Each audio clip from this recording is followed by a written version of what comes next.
Hello student, स्वागत है आपका आईसीटी वर्चुअल क्लासेस में। मैं हूं कविता, आपकी साइंस टीचर। उम्मीद करती हूं आप सभी अच्छे होंगे और स्वस्थ होंगे। सो क्लास कंटिन्यू करेंगे अपना चैप्टर, और चैप्टर का नाम है टिश्यू। टिश्यू में आप पढ़ रहे हैं एनिमल टिश्यू को। एनिमल टिश्यू में सबसे लास्ट जो टाइप होता है एनिमल टिश्यू का, यानी कि आप पढ़ रहे हैं नर्वस टिश्यू के बारे में, जो कि हमारे इस चैप्टर का लास्ट टॉपिक है।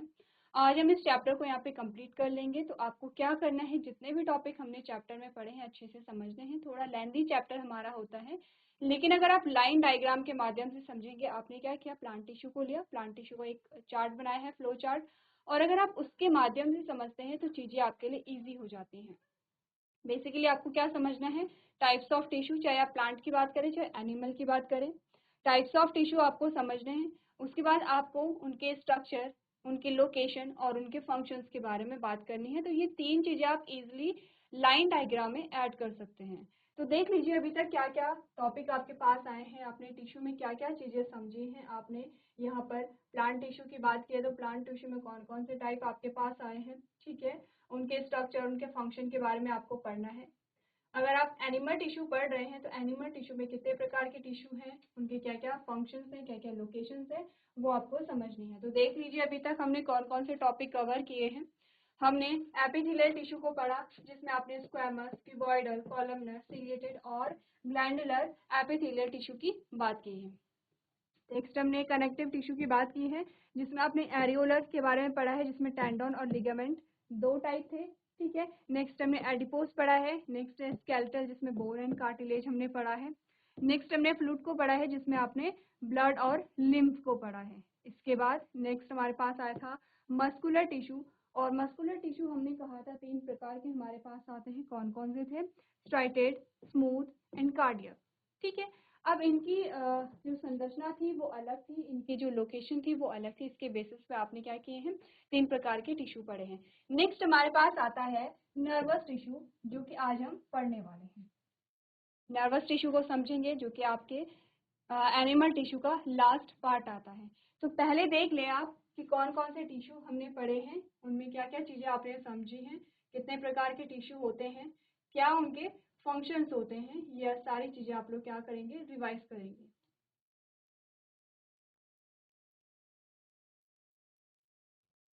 चलिए हम बात कर रहे हैं नर्वस टिश्यू के बारे में। तो नर्वस टिश्यू का थोड़ा सा जो जनरल इंट्रोडक्शन था वो हम प्रीवियस लेक्चर में देख चुके हैं।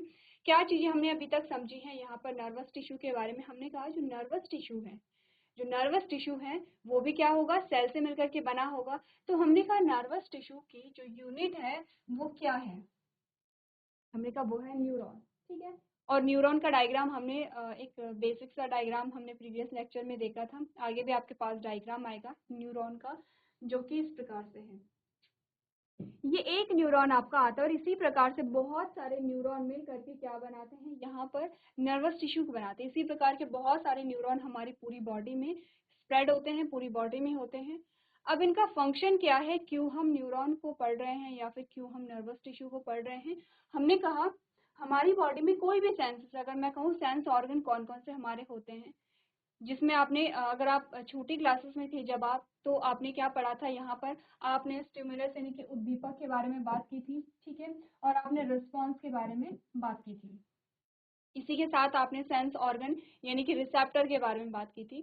सेंस ऑर्गन हम सभी जानते हैं कौन कौन से होते हैं, आपकी आंखें, आपके कान, आपकी नाक, आपकी टंग और आपकी स्किन, ये हमारे क्या होते हैं, सेंस ऑर्गन। सेंस ऑर्गन का मतलब है ऐसे ऑर्गन जिनसे आपको कुछ फील होता है, जिससे आप कुछ महसूस करते हैं, ठीक है। अब वो अलग अलग चीजें हो सकती हैं। ये जो चीजें आप फील करते हैं, ये किसी व्यक्ति से कर सकते हैं, अपने इन्वायरमेंट से कर सकते हैं। जैसे कि अगर हम आइज की बात करें तो आप किसी व्यक्ति को भी देख सकते हैं, आप अपने चारों के वातावरण को देखते हैं। जब आप सुनते हैं तो आप अलग अलग प्रकार की ध्वनियां सुनते हैं, जैसे कि आपने आवाजें सुनी होंगी, चाहे वो एनिमल्स होंगे, ह्यूमंस होंगे, लेकिन जब हवाएं चलती हैं तब भी एक साउंड आप सुनते हैं। तो क्या कर रहे हैं आप अपने चारों ओर कोई भी एक्टिविटी हो रही है, चाहे वो एक्टिविटी किसी लिविंग के थ्रू है, चाहे किसी नॉन लिविंग के थ्रू है, आप उसे क्या कर रहे हैं, फील कर रहे हैं, आप उसे महसूस कर रहे हैं, आप उसे समझ रहे हैं, आप उसे देख पा रहे हैं, ठीक है। तो हमने कहा कि ये जो सारी चीजें हम फील करते हैं ये सेंस ऑर्गन से करते हैं। हर एक सेंस ऑर्गन कुछ ना कुछ फील करते हैं, जैसे कि आपकी आंखें देखती हैं, जो भी चीज़ें आपके सामने हैं, आपकी आँखें देखती हैं, आपके कान सुनते हैं, आपकी जो नोज़ है वो स्मेल को डिटेक्ट करती है। अब देखिए ऐसा नहीं होता है कि सिर्फ़ देखना, सुनना या स्मेल फ़ील करना ही क्या है इनका फ़ंक्शन है। आपने कहा अलग-अलग टाइप के साउंड, अलग-अलग टाइप के व्यू या अलग-अलग टाइप के स्मेल के बारे में भी ये क्या करते हैं डिटेक्ट करते हैं। आपने कहा गुड स्मेल और बैड स्मेल होती है। आपने कहा आपको दिखने में कुछ बहुत अच्छा लगा, कुछ बहुत बुरा लगा।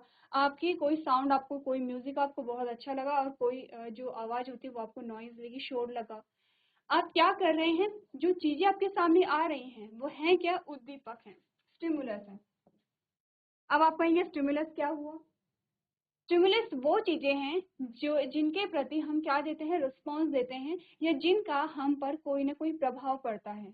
आपके सामने कोई आया और किसी ने कुछ कहा तो आपने सुना, ठीक है?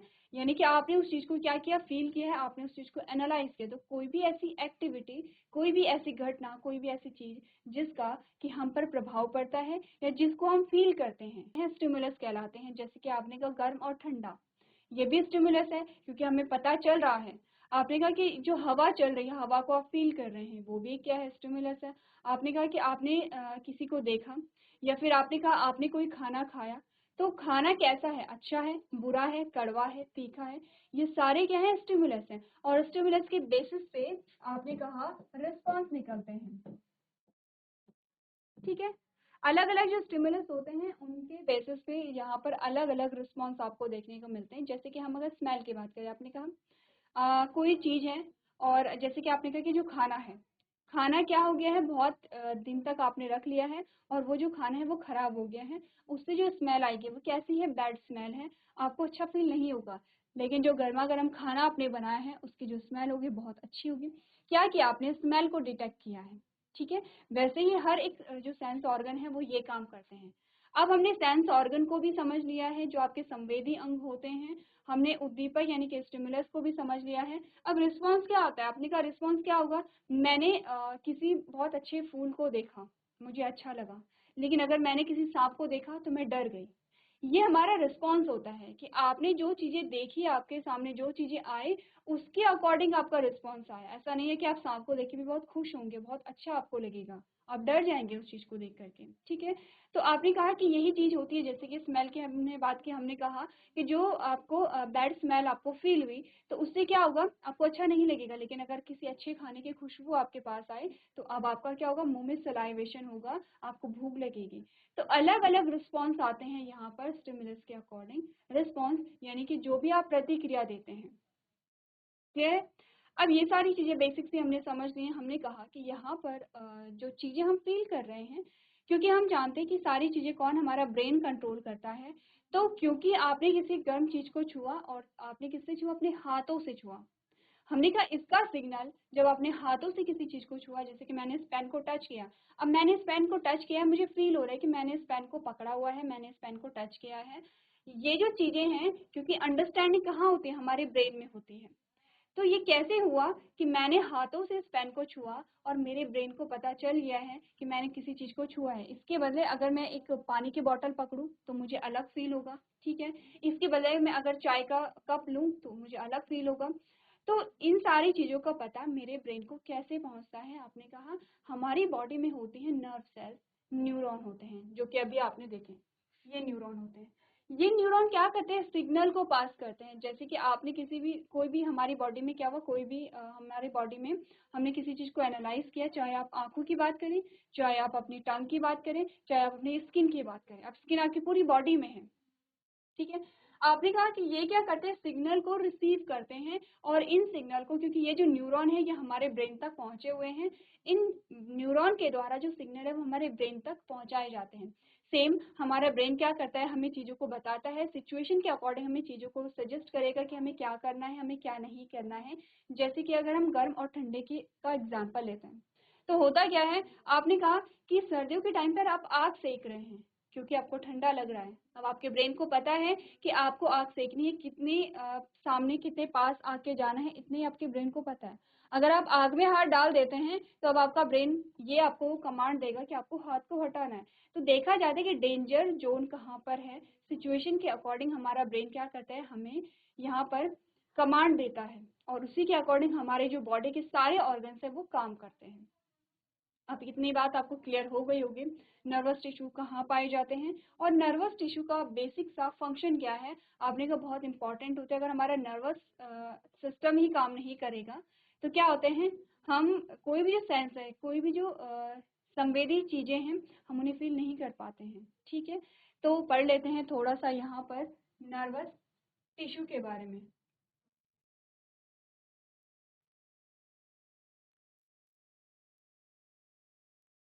आपने कहा how do we react to stimuli, हम उद्दीपक के प्रति कैसे क्रिया करते हैं, आपसे क्वेश्चन पूछा गया है। हमने कहा this is because of a nervous tissue present in our body, हमारी बॉडी में क्योंकि नर्वस टिश्यू होते हैं।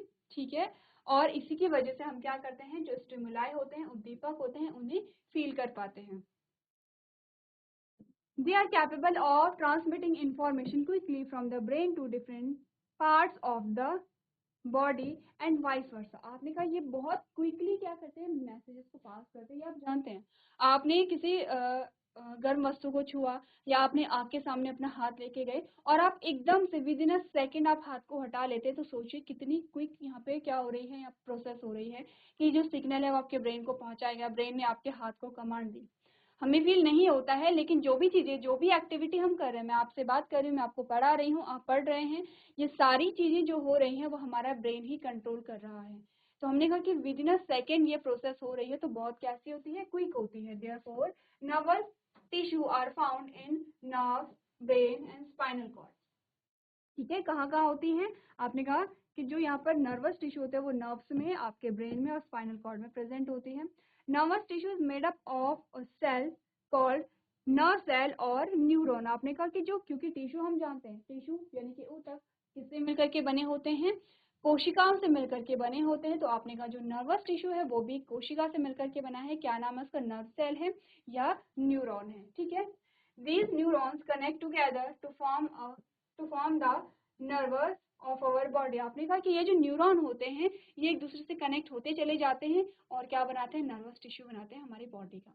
अब हम पढ़ेंगे न्यूरॉन का स्ट्रक्चर कैसा होता है, न्यूरॉन के कौन कौन से स्ट्रक्चर होते हैं, सिग्नल का ट्रांसमिशन किस प्रकार से होता है, इस चीज के बारे में डिस्कस करेंगे। एक बार आप लोग क्या करेंगे, नर्वस टिश्यू की डेफिनेशन को देख लेंगे। चलिए, तो अब यहाँ पर न्यूरॉन का स्ट्रक्चर देखते हैं। न्यूरॉन का जो स्ट्रक्चर है आपके सामने इमेज है। ठीक है, आपने कहा इस प्रकार से ये वाला जो पोर्शन होते हैं, ये फ्रंट वाला पोर्शन है, ये बैक वाला पोर्शन होता है। ठीक है, यहाँ पर आप देख रहे हैं, सबसे पहले तो आपको जो सेंटर वाला पोर्शन दिखाई गया है, ये वाला पोर्शन, इसे हम कहते हैं सोमा या सेल बॉडी के नाम से जानते थे, सोमा या सेल बॉडी के नाम से जानते हैं। अब इस सोमा पे आप देख रहे हैं कुछ बाल जैसे संरचनाएं, आपको ब्रांचेस जो दिख रही हैं, इसे हम कहते हैं डेंड्राइट। ठीक है, ये जो ब्रांचेस हैं, ये वाली जो ब्रांचेस हैं, इन्हें हम क्या कहते हैं, डेंड्राइट कहते हैं, ये वाली ब्रांचेस। ठीक है, आपने कहा जो सोमा या सेल बॉडी है उसके सेंटर में क्या होता है, न्यूक्लियस पाया जा रहा है। इसके सेंटर में क्या है, न्यूक्लियस है। अब सोमा या सेल बॉडी के बाद वाला जो पोर्शन आता है इसे कहते हैं एक्सॉन कहते हैं, इसका पूरा नाम है एक्सॉन। एक्सॉन में आपने कहा कि ये जो आपको येलो कलर के बंडल दिखाई दे रहे हैं, ये माइलिन शीथ होती है जो इसे क्या कर रही है, कवर कर रही है। ठीक है, और लास्ट आपको दिखाई देते हैं एक्सॉन टर्मिनल। क्लियर है। अब यहाँ पर होता क्या है, आपने का जब सिग्नल यहाँ पर क्या करने होते हैं, रिसीव करने होते हैं, हमारे रिसेप्टर जो होते हैं, जब सिग्नल को रिसीव करने होते हैं तो सबसे पहले सिग्नल जो रिसीव होता है वो डेंड्राइट के थ्रू होता है। आप देख रहे हैं कि सबसे पहला वाला पोर्शन यही आएगा, तो सबसे पहले ये क्या करेगा, सिग्नल को क्या करेगा, रिसीव करेगा। अब सिग्नल कहाँ जाएगा, सेल बॉडी या सोमा में जाएगा। सोमा के बाद कहाँ जाएगा, एक्सॉन में जाएगा। एक्सॉन के बाद कहाँ जाएगा, ये एक्सॉन टर्मिनल इन एंडिंग्स में चला जाएगा, नर्व एंडिंग जिन्हें हम कहते हैं। अब यहाँ पर क्या होगा, इसके बाद एक नया यहाँ पर क्या होगा, न्यूरॉन होगा। तो कैसे यहाँ पर अरेंज होते हैं,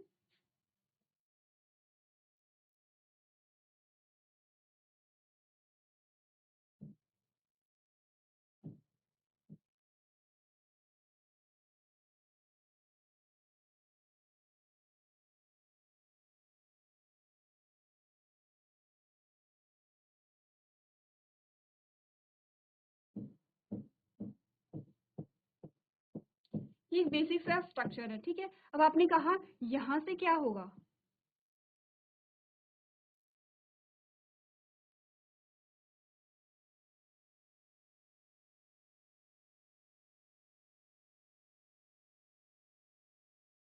यहाँ से एक नया न्यूरॉन क्या होगा, स्टार्ट होगा। एक दूसरे से एकदम अटैच नहीं होंगे, लेकिन यहाँ से इस प्रकार से क्या होगा, नया जो न्यूरॉन है वो क्या होता है, स्टार्ट होता है, ठीक है। तो इसी प्रकार से अरेंजमेंट होती है किसकी, जो न्यूरॉन्स होते हैं वो एक के बाद एक होते हैं। तो हमने कहा कि ये सिग्नल है, अब वो नर्व एंडिंग से कहाँ जाएंगे, आपने कहा दूसरा जो न्यूरॉन स्टार्ट हो रहा है उसके डेंड्राइट के थ्रू क्या होंगे, रिसीव होंगे, ठीक है। पढ़ लेते हैं। आपने कहा it is an elongated cell with a cell body that consists of some branches like structure called dendrites. आपने कहा सबसे पहले इनमें क्या आएंगे, डेंड्राइट्स आएंगे, ये वाले जो आपको ब्रांचेस या शाखाएं जो दिखाई दे रही हैं। सेकंड हमने कहा there is a nucleus present in the centre of the cell body, cell body के सेंटर में न्यूक्लियस पाया जाएगा। The nerves ending of the cell are connected with the cell body via axon. आपने कहा जो नर्व एंडिंग है वो किससे कनेक्टेड होंगी, यहाँ पर सेल बॉडी से कनेक्टेड होंगी, किसके द्वारा, एक्सॉन के द्वारा कनेक्ट होते हैं। Nerve cell can be up to 1 metre long. आपने कहा इतने लंबे यहाँ पर ये हो सकते हैं, ठीक है। तो एक बार देखिए आप यहाँ पर स्ट्रक्चर जो है उसे आप नोट करेंगे, सारी जो लेबलिंग है वो यहाँ पर आप लिखेंगे। चलिए, तो नेक्स्ट हमारे पास टॉपिक आएगा, वहां पर हम एक एक स्ट्रक्चर की बात करेंगे और उनके फंक्शन के बारे में बात करेंगे। सबसे पहला जो हमारे पास स्ट्रक्चर आएगा वो है डेंड्रॉन। डेंड्रॉन के क्या क्या फंक्शन होते हैं, आपने कहा they are tree like extension highly branched at the beginning of the neuron. आपने कहा कि जो न्यूरॉन होता है उसके स्टार्ट में, उसके आरंभ में कुछ शाखानुमा संरचनाएं होती हैं जिन्हें हम क्या कहते हैं, डेंड्राइट्स कहते हैं, ठीक है। हाईली ब्रांच होती है, इनकी बहुत ज्यादा शाखाएं इनमें पाई जाती हैं। They increase the surface area of the neuron, ये न्यूरॉन के सरफेस एरिया को बढ़ाते हैं। तभी तो आपने क्या कहा, अगर आप इमेज को देखेंगे आपने क्या कहा, न्यूरॉन एक क्या होगा, ट्यूब जैसी संरचना होती, अगर यहाँ पर पूरा क्या होता है, डेंड्राइट्स में, तो डेंड्राइट्स ने पूरा इतना एरिया क्या किया है, यहाँ पर बढ़ाया है किसका, न्यूरॉन का, ठीक है। तो डेंड्राइट्स क्या कर रहे हैं, सरफेस एरिया को बढ़ा रहे हैं।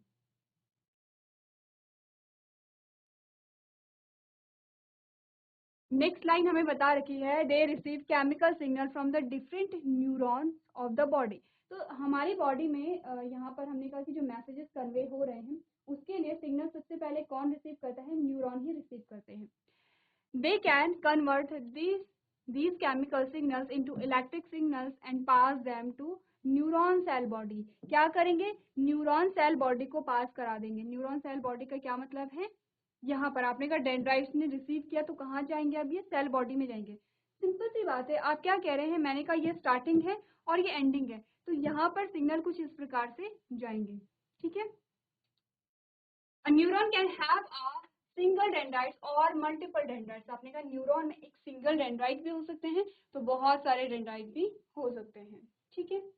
नेक्स्ट हमारे पास पार्ट आता है, तो न्यूरॉन में हमने क्या कहा, डेंड्राइट में क्या पढ़ा हमने, वे न्यूरॉन की शुरुआत में पेड़ जैसे विस्तार अत्यधिक शाखाओं वाले होते हैं। वे यानी कि डेंड्राइट की बात हो रही है।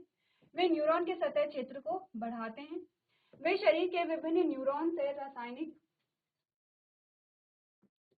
तो नेक्स्ट हमें क्या बोला, हमने कहा वे शरीर के विभिन्न न्यूरॉन से रासायनिक संकेत प्राप्त करते हैं। वे फिर वे इन रासायनिक संकेतों को विद्युत संकेतों में परिवर्तित करते हैं और उन्हें न्यूरॉन कोशिका शरीर तक पहुंचाते हैं। एक न्यूरॉन में एक डेंड्राइट या एकाधिक डेंड्राइट हो सकते हैं, ठीक है, क्लियर है।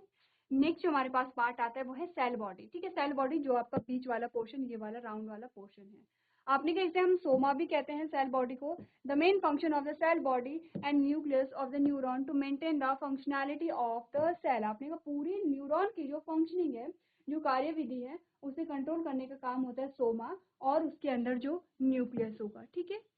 सोमा समझ रहे आप कौन सा वाला पोर्शन है, सोमा, ये एक्सॉन वाला पोर्शन आ गया है, और ये जो बीच वाला पोर्शन आ रखा है ये सोमा है, जहां बीच में क्या होगा, न्यूक्लियस होगा, फिर यहाँ पे क्या होंगे, डेंड्राइट्स होते हैं इस प्रकार से, ठीक है। Next it does not play an active role in transmission of the signals. Active role play नहीं करेगा।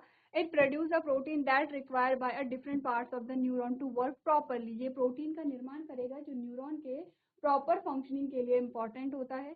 It contain different cell organelles such as mitochondria, Golgi apparatus etcetera that perform various functions of the cell. आपने कहा इनमें क्या क्या mitochondria और Golgi apparatus जैसे क्या होंगे कोशिकांग पाए जाते हैं।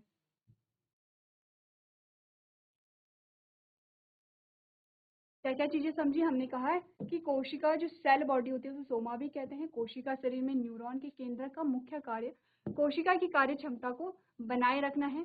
ये सिग्नल के प्रसार में सक्रिय भूमिका नहीं निभाते हैं, लेकिन ये प्रोटीन का उत्पादन करता है जो न्यूरॉन के विभिन्न भागों को ठीक से काम करने के लिए आवश्यक होता है। इसमें विभिन्न कोशिका अंगक जैसे माइटोकॉन्ड्रिया, गोल्जी उपकरण आदि होते हैं जो कोशिका के विभिन्न कार्य करते हैं। ठीक है, क्लियर है। नेक्स्ट पार्ट हमारे पास जो आएगा वो आएगा एक्सॉन। एक्सॉन क्या होता है? Neurons have one axon in general. Generally क्या होता है? एक एक्सॉन प्रेजेंट होता है।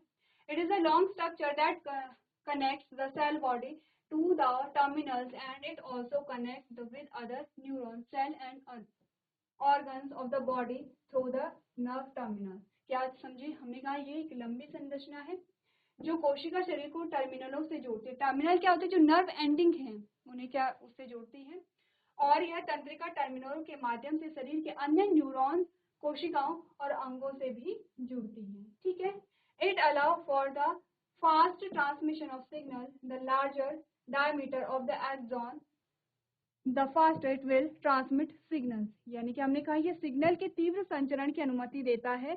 अक्ष तंतु या एक्सॉन का व्यास जितना बड़ा होगा वह उतनी ही तेजी से क्या करेगा? संकेत संचरित करेगा। नेक्स्ट लाइन बताई गई है, it is covered with a special insulating substance called myelin. It helps in rapid transmission of signals। आपने कहा जो एक्सॉन होते हैं ये माइलिन नामक एक विशेष रोधक पदार्थ से ढका हुआ होता है। यह सिग्नल के तीव्र संचरण में क्या करेगा? मदद करेगा। स्वान सेल यानी कि olympiad, the main sheath that cover the axon produced by swan cell, the myelin sheath keeps the signals। आपने कहा जो स्वान सेल्स होते हैं वो क्या होते हैं? अक्ष तंतु को ढकने वाला माइलिन आवरण स्वान कोशिकाओं द्वारा निर्मित होता है। ठीक है। माइलिन म्यान सिग्नल को क्या करता है? बरकरार रखता है। तो एक बार आप एक्सॉन के बारे में समझिए चीजों को, क्या क्या फंक्शन होते हैं एक्सॉन के, किन किन चीजों से वो जुड़ा हुआ होता है। चलिए, तो नेक्स्ट जो हमारे पास पार्ट आता है दैट इज जो हमारे पास नेक्स्ट पार्ट आता है वो होगा लास्ट पार्ट जो टर्मिनल एंड्स का होता है। उसका फंक्शन क्या होगा? आपने कहा वो जो टर्मिनल एंड्स होते हैं वो सिग्नल को दूसरे न्यूरॉन तक यहाँ पर पहुंचाएंगे। तो ये हमने बात की है किसकी? नर्वस टिश्यू के बारे में बात की है। उसके आपने क्या देखा? स्ट्रक्चर देखा है। फंक्शंस क्या होते हैं ये हम समझते हैं चीजों को। ठीक है, तो अभी तक हमने क्या यहाँ पर पढ़ा है? प्लांट टिश्यू को पढ़ा है, एनिमल टिश्यू को पढ़ा है, इसके टाइप्स पढ़े हैं। तो सारी चीजें आप लोग अच्छे से रिवाइज कर लेंगे। और मैंने आपको पहले ही कहा है कि अगर आप टिश्यू पढ़ रहे हैं तो एक बार आप क्या करेंगे? लाइन डायग्राम बना लेंगे, जिससे कि क्या होगा? चीजें और ज्यादा इजी हो जाएंगे। तो इसी के साथ हमारा जो चैप्टर है वो यहाँ पर कंप्लीट होता है। इसका जो नेक्स्ट हमारा लेक्चर होगा उससे हम इस चैप्टर से रिलेटेड कुछ क्वेश्चंस को डिस्कस करेंगे। तो आज के सेशन में हम इतना ही करेंगे। अभी तक क्लास में बने रहने के लिए आपका धन्यवाद।